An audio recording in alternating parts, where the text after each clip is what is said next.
All right. Oh, we're live.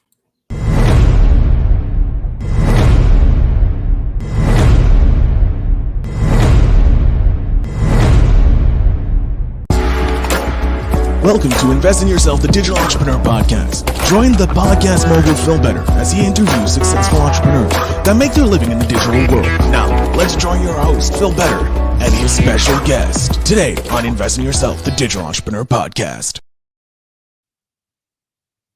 Ladies and gentlemen, welcome back to Invest in Yourself, the Digital Entrepreneur Podcast. I am, of course, the host with the most, Phil Better, and I'm happy to have a fellow podcaster on the show, Jerry Dugan. Jerry, how are you doing today? Phil, I am doing great. Thank you. I'm always happy when I have a podcaster on because then it's a lot less work for me to do and hold the episode because you're a host, you know what to do. So it's like, the stress is off. But you have your podcast, Beyond the Rut. I love it. You're an author, podcaster, leadership consultant. You do all these amazing things. And you were telling me before that when I first asked you to come on the podcast, you were just transitioning out from corporate to independent entrepreneur. And I'm so happy to have you on to talk about that, talk about your podcast. So with me rambling on, I'm going to shut up. I'm going to let you introduce yourself to my audience. Awesome. Well, I am the real Jerry Dugan. Actually, that used to be a website I had because there is another Jerry Dugan out there. He's a film director out of Las Vegas, and he and I are competing for web presence. So he is my arch enemy, but even my own uncles follow him on Facebook instead of me. I'm like, okay, now that hurts. Like, literally going after my family. No, I'm kidding. No.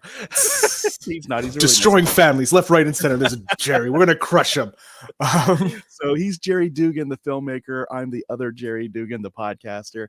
I've been podcasting since good question. I think 2014. And my first podcast was a family one. I wanted to showcase what authentic fatherhood looked like. And so it was just really driven by what if somebody was dumb enough to let his kids ask him any question they had, and I would be unprepared for the question. And then I'd have to answer with my gut response because I felt that would be the truest response, not a polished, let me think about it. And then whatever was said had to be published. And my daughter put me to task every single episode she was on. I almost regretted that show, but it made me a better person and a better father. And I would do it all over again. Not just because I was a glutton for punishment, but so that's how I started. And then a friend of mine came along, asked me if I'd help him start his own podcast where he would encourage men who are married, they've got kids, they have all the boxes checked of what success looks like, but they feel stuck in a rut in some way, shape, or form in their lives. So how can we give them encouragement and some practical advice to get out of those ruts? And that's how Beyond the Rut was born. There were 3 of us on the team. I was the technical guy, so the one who made sure that the record button was pressed, that we would edit the files out. Yeah.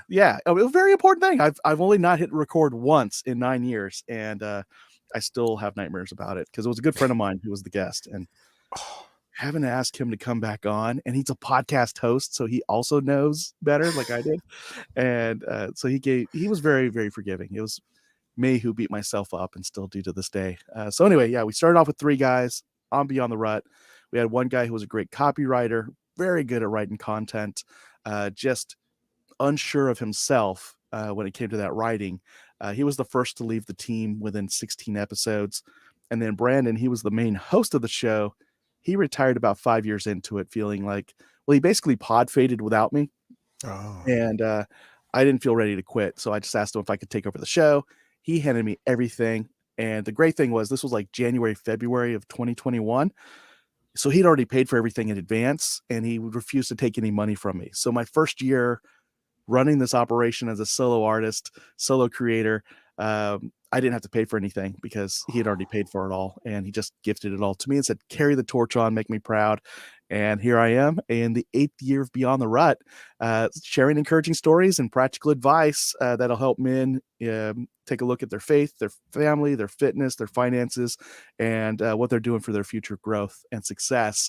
And that way they can design what success looks like for themselves and go after it and measure it, and they live life on their terms, not somebody else's version of success. Oh, I love that. And I think we're roughly the same age. I'm not a father, so I don't have that pleasure. I am an uncle, so I kind of get it. Yeah. But I don't think I'm brave enough to have questions asked by my nephew just yet. But possibility. That's a big, brave role. But at the same time, I love it because you're giving it's questions that your child wants answered. And I Yes. obviously I'm guessing it's a wide range of questions from like, why is the sky blue to where do babies come from? Like all those fun questions that you're like, oh, I have to answer this now. Um, I want to touch on the first one. Like, did she only ask one question? Your daughter only asked one question, and that was the episode, or was it a multi question show? It was one question each. So my family member, it was a rotation, my daughter, then my son, then my wife, and then repeat over and over again Oh, until towards the end we started having like honorary family members. But the format was the guest would ask me any question they wanted, one question only, and I give my answer. We could have a conversation off of it, but halfway through the 20-ish minute episode, we would do what we said. We called it "Flip the Unscript" because it was an unscripted show, and I would ask them a question they weren't prepared for, uh, and my daughter was like, she was 9 when we started the show. She was about to turn 11 when we stopped, and she was the one notorious for really nailing me to the wall every single time. Uh, she would lull you in with this like very safe question, like, hey, tell us what you do for a workout every morning. And I'm like, oh yeah, I do this, this, and this. And she's like, great. And then I'll ask a question like, what is something that you learned that just shook up your perception of the world? I don't know. She was the kind of person I could ask those questions to. And she would say something like, finding out that my parents had been lying to me that Santa Claus really didn't exist, that was a tough age at 5. Oh man. So you think we were damn. liars? She's like, yeah, I didn't trust you guys for like 3 or 4 months. I questioned everything from the Easter Bunny. I'm kind of like doing a hypothetical here, but that was what Yeah. she would do. Um, Very first episode, I'd taken a stab at self-publishing a book about how I lost it was like 50 pounds in 2013, and I used my smartphone as my trainer. I mean, I put it all back on, but I mean, that's, I guess, normal. It's been a decade and some change. But she'd asked me, why did I write that book? I told her I wanted to document my journey and kind of share it with some other people. And people kind of dared me to. I just wanted to learn the process of self-publishing at that time. And then she said, okay, yeah, cool. I like that. Now you asked me a question. I was like, okay, cool. What can I do to be a better father? And she was like, oh yeah, hey. It was like she did everything but like actually pop her knuckles. Like, I'm Oh, ready for this. Jesus. I And bet you she was, if she could, she would have. oh yeah, exactly. Yeah. And she just asked, like it wasn't even like no, I asked the question, so her answer nailed me. So what can I do to be a better father? And she said, when you play video games with my brother, he was 11 at the time, and I'm like, yeah. She goes, now more specifically the first person shooter games like Call of Duty, specifically Call of Duty. And I was like, yeah. She goes, yeah, you get mad and you start raging at the game. And I was like, yeah. And I'm not she's like, even a father and feel called out. oh man. And she's like, stop it. And I was like, oh man. And then but she just looked at my face and she's like listening to the uneasiness in my voice. And after she said stop it, she gave the most maniacal 9-year-old girl laugh that you'd ever heard. Oh my God. And so she knew she got me. And on top of that, she didn't just get me there on that recording with that question or the answer. She knew like this was like a moment of truth for me because I have an integrity thing now. Like, is this really going to be an unedited, unscripted show, just like I promised? Or am I going to ask the question again and get a different Get a answer out of different. her until I hear what I want to hear? And I was like, oh boy, you're breaking up here. I can't hear you. She's like, Dad, I'm sitting right in front of you. I'm like, and this is unedited, right? She goes, that's what you said. And I'm like, oh my gosh. And she's just laughing the whole time. And we dug deeper though. And I said, but he knows I'm never mad at him, right? And she said, that doesn't matter. It scares him because, and this is a 9-year-old breaking this down for me, saying that this scares him because he's thinking in his head, it could be him. And I'm like, how old are you again? Like, what is this? And it was just like such an eye opener for me. And so right away, first episode, challenged me to be a better dad. And even like listening back and like catching myself trying to minimize her feedback, and it's like, no, she's spot on. That's a She's stabbing us. She's stabbing us yes, with that. Oh my in the god. heart with a verbal dagger, and total truth, 100%. And then my wife would follow her footsteps and just nail me to the wall with stuff. And she kept it lighthearted, but like they would be there. Like, I'm calling you out, but I know it's playful, and I know this is going to be something that you work on, kind of thing. My son always played it safe. Turns out he's introverted. He was the least likely to want to be on the show at any given moment, but he warmed up for a little season, and then he got into middle school, and then you see the middle schooler come out of him, which meant nothing came out of him. And uh, Can't so trust the parents, can't tell them anything. yeah, well, his friends started listening to the show too, because um, they would they come visit, and they're like, "Why does your dad have a microphone?" And he's like, "He's a podcaster." And I'm like, "No way, what's the show?" And he's like, "Family Time something or other." And so then they look it up on either what was it, Stitcher or Apple Podcast. I think still at the time it was iTunes, and they would start listening. So now he's like, "Oh shoot, my friends are listening." And so now he's like very careful of what he says, what he asks, and he's feeling less inclined to be on the show. So we eventually let him retire at like age 12 or 13. That's His first retirement at his 12 first years retirement. old. Yeah, he was on a podcast and he quit on his own terms. And then yeah, but my wife and daughter got busy because my daughter got into ballet when she was 6, maybe 7. And so she's in the middle of her dance career at the age of 11. So, or going on 11. And so they were just always at rehearsal all day. Like they'd go to school, she'd go to school, and then go to practice. And then on the weekends, she was pretty much in rehearsal all day, Saturday and Sunday. And both of them came home tired every night, every day. And I'm like, y'all don't have any energy to record, do you? And they're like, no.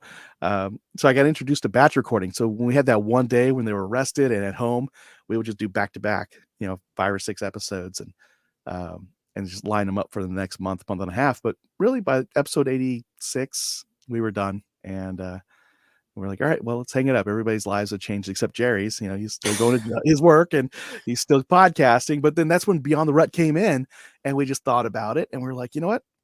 We'll probably have more impact with the men we're trying to reach with our show if I'm actually on a show that talks about those issues and so on with other guys that are also focused on that. And so it was just good timing. It's all right. Let's hang up Family Time Q&A.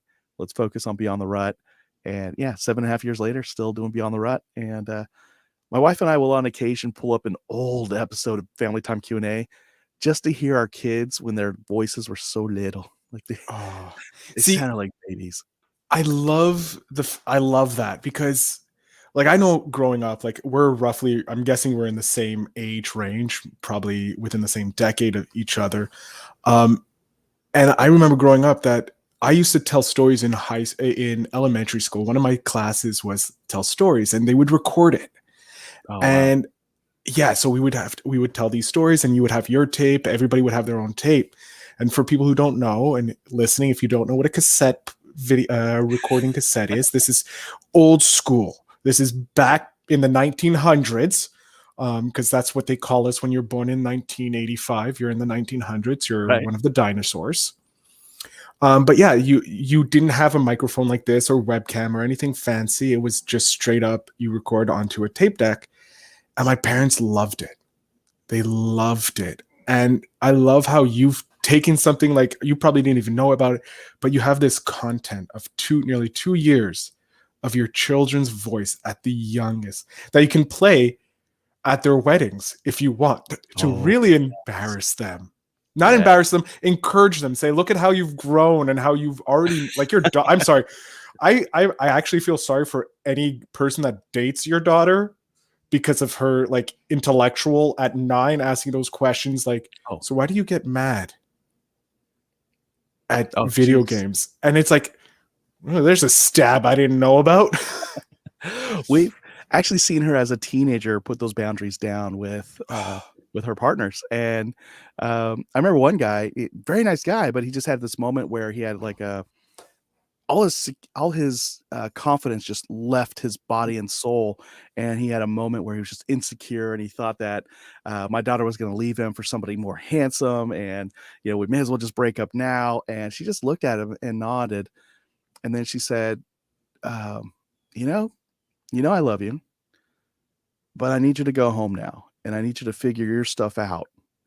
Because it's not my job to fix you and your insecurity. You're obviously going through a session right now of that, but it's not my job to fix you, and I can't fix you. I'm not here to fix you. So if you want to break up, fine, but I'm going to give you a pause on that, and I'm going to let you go home, and I'm going to tell you to go home, and you work it out, and you just tell me tomorrow or the day after where you are. It was like on a Friday night. Is your But let me know daughter about like 65 years old? she's just very smart. I mean, when she was She's 7, we would drop her off at a birthday party for another 7-year-old, and when we picked her up a couple hours later, the moms would say, "Your daughter sat at our table the entire time." And the first time it happened, we're like, "Oh, no. Did she misbehave? What happened? Why did she have to sit with the other moms?" And they said, "No, she just came up and sat down with us and got involved in the conversation, and we didn't realize she was 7 until we looked at her, and we realized, wait, how old are you?" 'Cause, she would sit down, she'd look at, like, the moms, and she'd listen to their conversation, and then she'd look at one of the moms who was, a few months pregnant and say, "Hey, um, yeah, how far along are you in your pregnancy?" And she's like, "Oh, 5 months." "Okay, do you know if you're having a boy or girl yet?" "Oh, I think I'm gonna have a boy." And it's like, "Great." So, like, are your dreams, like, really vivid right now? Like, what kind of dreams are you having? How vivid are those? And then the mom just started telling, "Oh, man, I had this one dream about blah, blah, blah, blah, blah, blah, blah, blah, blah, blah." And I guess it was starting to go, like, more adult territory, and that's when another mom said, "Hold on, hold on. How old are you again?" Pointing at my Yeah. daughter. And then that's when the mom answering these questions realized, "Oh, I was not answering an adult. I was answering a child, and I'm about to go into some, like, adult content here." And so they stopped themselves, they laughed, and they asked her if she wanted to go play with the other girls, and she said, "No, I'm having more fun here." Yeah, my daughter hung out with the moms that entire party, and it turns out that was just her thing. And she wound up being assessed for being gifted and talented, and I think that's one of the traits is that they're drawn to an older crowd. Mhm. Socially, she just matured a lot faster, emotionally matured a lot faster, and somewhere in there, my wife and I like to think that we also provided her a safe enough environment where she could be herself, express herself, and know who she is. I think we were at least some part of that. You had a I spark. hope. Like, I have to say, the podcast where you opened yourself up to being asked questions and I have to honestly answer and put them up without editing. I think that showed one great trust in your parenting skills. Because I would be terrified to Oh, be in that yeah. position without knowing the questions beforehand and not being able to edit. So one, you got a pair on you, sir, for doing that. But also, I love how you guys have this piece of content, this memory box, if you Yes. will, that's always going to be there. Yeah. And I mean, we still have the episodes out there, not because we wanna keep racking up downloads. I mean, I don't even market the show. It comes up in conversations like this, but we just have it out there, so every once in a while, we'll just look up the show and listen to, episode 1, or we'll scroll through memory lane, my wife and I, and we're like, "Oh, remember this one? Yeah, Jacob my son got really embarrassed on this one." Or my wife would be like, "Hey, remember when you were dumb enough to say it was cheaper to keep her?" Talking about my wife. And I'm like, "Yeah, and let's just go past that one." She goes, "No, I wanna hit play." And I'm like, "Oh gosh, why?" Um, but I was speaking, like, at the time, I was speaking the language and the lingo of the guys my age who are married, and, it did not sit well with the other half of the species. I Specifically like how the you're one. like, it didn't really work too well. Yeah. With But the lady I folk, it like did not that. do well. Be- that's I love that you're self-aware to realize like the language you were using back then Mhm. was maybe not problematic. I don't want to say problematic, but it wasn't the best Yeah. form of Oh, language yeah. you can use. And you've grown from that and you realize that. And I think probably that show helped you realize that because you had to be authentically yourself. You didn't have a Yeah. chance to polish the answers or, edit the answers so it made you look in a good, right light or a better light. You just went full force into it. And I think I love unedited podcasts like this. All my podcasts are unedited strictly because it's like, I want the raw, authentic feel. If there's something that's said by a guest, yes, I'll edit it out because you're doing me a favor coming on my podcast. So if there's something like, hey, we weren't supposed to talk about that, I'm like, cool, cut it out. Good. I've had people who said they fungled their words and they're like, it sounds like I'm saying this, but I really meant this. Can we just edit that out? I'm like, done, taken care of, just to help them out. Yeah. But I think being raw like you were on that podcast and being open to being asked these questions, I think helped you grow to help others in Beyond the Rut, which is a podcast 7 years going strong. My God. Yeah. And I think, Family Time Q&A also just made me more comfortable in my own skin, I think. At work, my corporate job, I was just much more comfortable being vulnerable with people, which, somebody's like extremely introverted. And I've worked for people and worked with people who are so guarded in who they are. And here I am. I'm like, oh, yeah, I totally messed that up. And they're like, what? That's a career killer to admit that. I'm like, no, because not only did I admit I messed that up, I'm willing to fix it by doing this, this, and this, if you'll give me the time to do it. And here's how I'll ensure I'll never do it again. Do I have your forgiveness for one? And two, do you trust me to go ahead and resolve this? And they're like, what? And just when they think that's it, Jerry's fired, my boss will be like, go ahead, make it happen. How quickly can you get it done? I'm like, 30 minutes. If I go now, like, get out of my office. Great, I'll be back. and that would just surprise people, like, wow, Jerry just like owned that mistake. And I think getting called out by your daughter enough times, or your wife, or even your son, and putting it out there for the public to hear, it's like, those are the three people I worry about losing the most. I'm not going to worry about my boss losing me, or like my coworkers losing me. And it's like, all right, this is who I am, this is where I am, and this is what you're going to get from me.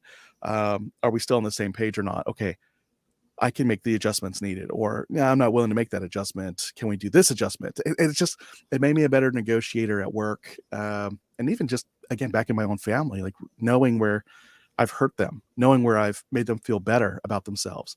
And then going into Beyond the Rut, creating I think the one thing that Beyond the Rut has gotten as a piece of feedback from the majority of our guests, at least the ones who keep in touch with us, or even leave reviews, and I pride myself on this, is a lot of our guests, if not all of them, have said, you've really made me feel comfortable as if we've known each other forever. And I've had guys open up about some dark parts of their lives, and at the end of the interview, after we've finished recording, would say, wow, I never got to talk about that on any other show, but I felt comfortable talking about that with you. And I'm like, cool. I'm glad to hear that. And it's just because we created that openness and that environment where I still say we, and I've had the show myself for 2 years now. Brandon, I've got like multiple personalities here. Brandon's the original host. I swear. If you go back far enough, there is another guy with a thick East Texas accent. That is Brandon. He even calls himself Brandon. So it's, when I say we, in my head, Brandon and I are still doing the show together. Or sometimes, if you guys will buy this, it's my audience and myself that I'm saying we.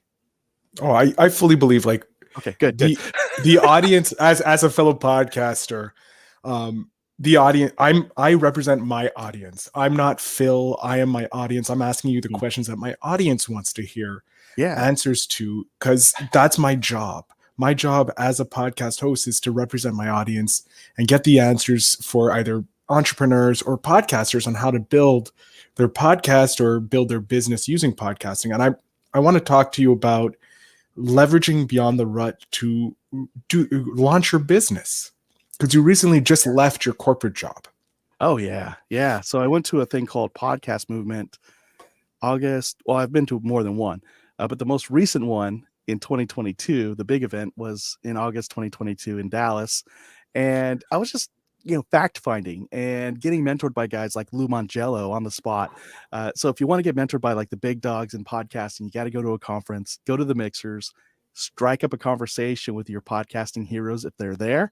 And and give them space. But I've seen guys like Cliff Ravenscraft. He's like the godfather of podcasting. I've seen him sit down with a brand new podcaster for an hour and just talk with the guy, and the guy, in the conversations, like taking notes feverishly. Lou Mangello did that to me back in August 2022, and he just said, Jerry, you need to build your community. You got to pull a paywall on some things, because give stuff away, but also start thinking about charging for access, because people want access to you, what you experienced, and they want a deeper dive than what you just offer on your podcast.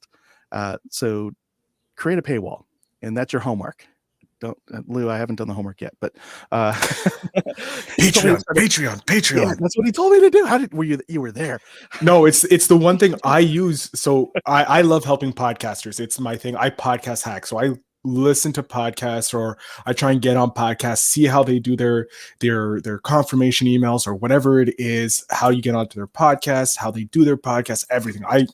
It's like I'm the Russell Brunson of podcasting. Like I just need to figure out how podcasters make their money. And for most podcasters, Patreon is like the easiest thing to do. And it's so low bar, because it's like monthly AMAs. That's all you have to do. A monthly AMA at the top tier at like $15. Your fans are going to be there and pay for it. Even if they don't show up, you have it, and it's just slow over time. Yeah. Overtime and stuff. So I love. That's what he does, and that's what he told me to do. I'm like, oh yeah. But now, to my defense, a whole bunch of other stuff happened. So like I was there that week. The following week, all pandemonium broke loose in my day job.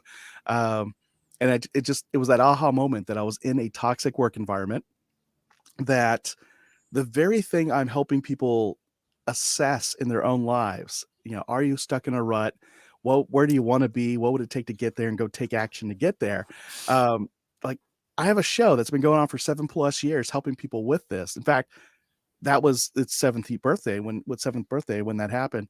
And here I am, talking over with my wife how much things just fell apart at work. And my wife just said, Jerry, quit your job, and here's why. And so she's sharing with me her perspective, and the eye opener for me. And I don't know if I mentioned it here yet, but like Beyond the Rut focuses on like 5 F's: faith, family, fitness, finances, and future possibility. And she said, Jerry, remember when our son came to visit us a few weeks ago? I was like, yeah. She's like, I didn't tell you this because I didn't want to freak you out, but he asked me after he got home, are you and Dad okay? And I was like, what? And she said, yeah, he asked a number of times during that conversation, because he thought that we were about to get divorced, that you weren't happy with me. And I'm like, whoa, wait, what? No. She goes, I know. I tried to convey that to him, but he just didn't believe it. He said that you were very snippy, you weren't that engaged at home, and you just seem more focused on work. And I was like, oh man. And then she was like, yeah. And it was weird though, because it's the same thing Emma asked our daughter before she moved up here. Like, as soon as she moved up here, she'd asked the same thing. Like, is Dad okay? Should I rent a 2-bedroom instead of a 1-bedroom up here? and this is, again, my daughter, who's 19, is thinking like, oh shoot, my parents are going to split. I need to take care of Mom. And I'm like, oh my gosh, how bad are things that our kids are coming up with contingency plans to take care of my wife and their mother. And I'm like, it was like twofold. Like, there was that proud moment though. Like, man, I raised some darn good kids with my wife. Like, dude, hats off to you. First off, hats off to them. Like, hats off for you doing like the starting, and like your kids, like I can't. Your daughter already, like, 3 hats off, because she's like, scary as hell. Her brother's just as fine. We just don't talk about him as much. Poor kid. He's a private guy, so we try to respect him. That was a picture frame. It's all right. They make more. Are you okay? They didn't hurt you? It didn't hurt me. It's over here. We're good. Right. Jerry, how do you leverage your Yes. How do you leverage your podcast to get business then? There we go. So thanks for bringing me back. So when I left my job, there we go. That was the whole reason for that story. Yeah. So I left my job. Originally it was just to take time off, 3 months, finish a book. So I wrote a book, Beyond the Rut: Create a Life Worth Living in Your Faith, Family, and Career. The idea of the book was that it would feed people into the podcast. And then the podcast could also feed people in to buy the book. And then as the audience grew between those two things, as well as my email list, hopefully speaking engagements on the side. So I was still thinking in terms of this is my side gig. So book, podcast, email list would be the trifecta to get my message out there for Beyond the Rut, get picked up for speaking engagements. And right off the bat, like the day I left my job, I think within a couple of days, I got an email from Johns Hopkins University asking me to speak as a breakout speaker for a career event that they had. And the topic was, what do you do when you feel like your career's stuck in a rut? And I'm like, no way, I just went through this. And it was my first paid speaking gig. I wasn't even looking for it. They found me. They asked me to speak. I said, yes. By the way, is this a paid gig? And they said, yes. I'm like, then I'm in. I didn't even ask them how much. I just asked if it was or not. And then that just confirmed I could really do this. And then my wife had reminded me, she said, Jerry, you always bragged about how you could leave your job and just do the training as a freelancer. Now's the time. Well, she didn't say it first. 3 other guys who are HR professionals dared me to do it first, and then she supported it. And so we started BTR Impact, which were all the parts of my corporate job that I loved. So the training facilitation, the workshops, without any of the data collecting and the reporting needed. Like it just simply market myself. These are the workshops I can offer your organization if they tie into your initiatives. If you want to hear me in action, here's a podcast where I talk about living your best life, defining success for yourself. And if you have leaders who are kind of like feeling burned out or they haven't really developed their vision for their leadership career.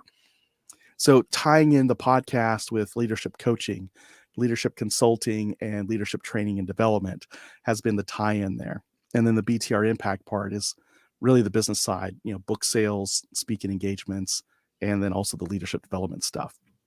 So all that is coming together. And then, over time, we'll start hearing me talk more and more about servant leadership on my show, but still tying it into how do I help the individual listener live their best life so that they're finding success in their faith, their family, and career.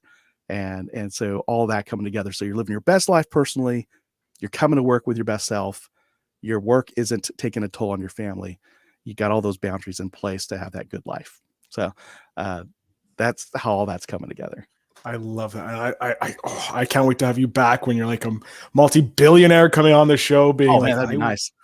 Oh, for sure. With what you're doing and like just hearing you, what you're talking about, you actually lived the experience. You went through the thing. You were in the rut. You know exactly what people are going through because you did it yourself and you got yourself out of it. You took a giant risk. Like I know what kind of a risk it is going from the corporate world where it's very safe and you have a paycheck coming in every 2 weeks or every month or however they pay you to being like, how am I putting food on my table today? And like on top of it, you have a family that you have to help. Jesus. I know for a fact that it's going to explode and you're going to be doing more than just speaking at Johns Hopkins. You're going to be I can see you speaking at Podfest next. Oh man. Nice. Yeah, one of the big I need to get to them, but they're so expensive because they're so far from me. Are you doing they got the, I don't know when this episode airs, but they got their Podfest global event happening. They're in pre-week right now, but it's officially next week and it's all virtual. I'm already getting reached out to by other people attending and I'm finding my friends who are online like, hey, Larry, are you speaking at this thing? Which session's yours? I want to get on there and heckle you. Support you. So, fully heckling. You're going to fully heckle. And that's what you do. That's what friends do. They just give them careful heckles. Oh, man. Jerry, we're coming to the end and I hate that because I'm having such a great time with you, but I'm going to ask you the spark question of the show. This is by Seek Discomfort, an amazing organization that says strangers are just friends that you haven't met yet. And that's what I love about this podcast. I get to make friends all over the world. Who has been the most memorable teacher in your life? Oh, man.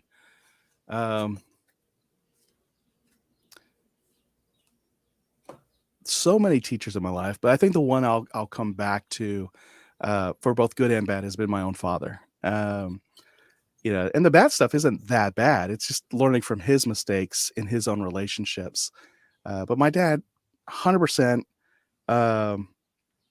if you've seen the movie Cloudy with a Chance of Meatballs, the relationship with the main character and his father, the fisherman or baker, like the kid is like this brainiac wannabe who wants to invent things, be creative, do things a whole new way. And the dad doesn't understand that. He doesn't know how to vocalize it. He doesn't know how to express how he feels. He just knows hard work. But then you find out by the end of the movie that the dad 100% supports his son. He just didn't know how, but he'll just do whatever he can to support his son. And the son finally realizes it, like, wow, my dad does love me. He does support me. And my dad's been like that guy, that dad in that movie, doesn't know how to express his feelings, doesn't know how to express himself all the time.